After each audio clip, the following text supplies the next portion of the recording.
No. Me and my guy, who my mentor, from back in New York,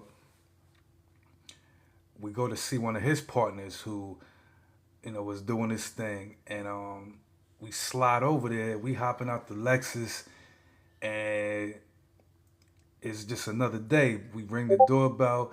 My man wasn't answering the door or whatever, so we go back to the car and we sit there. And then my guy, he calls his guy like, "Yo, what's up? You know what I mean? We just rung your doorbell and you ain't answer because he had told him to, come on over. So, which is why we came over.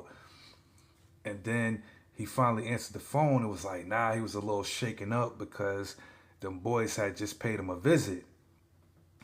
So then he was like, nah, nah, nah, come inside. So we get out, we come back in there, and my guy didn't give me the full detail. Obviously, he was like, we're gonna go back in there to see what he's talking about. So we in there talking with him, and he said that he had cashed a check for like 45,000. And this is like 1997 or whatever. And even though the check got cashed successfully, the feds, the FBI specifically, knocked on his door like with questions. Where how'd you get that bread? You know what I mean? The check is valid, but how did you get the money? You know what I mean? What are you doing, nigga? Because we've been looking at you for a little minute.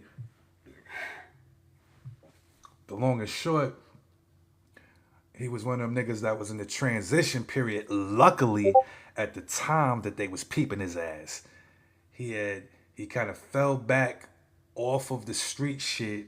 So while they might have initially had him on camera tape, like seen with people, he had fell the fuck back in a major way where he was just holed up in the crib.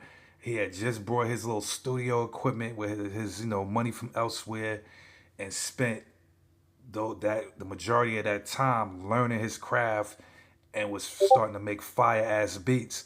That check for the 45 bands, he had successfully sold a beat to either EMI or Def Jam or whatever, you know what I'm saying?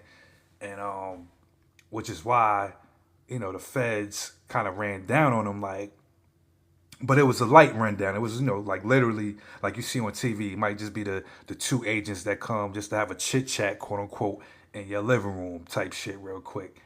So, I guess once he cleared that up, he was like, "You could call so and so at this record company. They the one who issued me the check. You know what I mean? I'm a music producer. Blah blah blah blah." And then once they confirmed all that, they slid off and kept it moving. So to wrap this shit up, me and my guy, we finally leave after, hitting the little blunt. We get back in the car, and as we drive off, we notice a motherfucking FBI van. Obviously, it didn't say FBI, but it was like some bullshit ass telephone company type van that we knew it was them niggas. You know what I'm saying? We knew it was the feds that never left. They just chilled in the van, probably to see who was gonna come to the crib after they just spoke to the nigga. You know what I'm saying? So that's my little backstory to sign number one.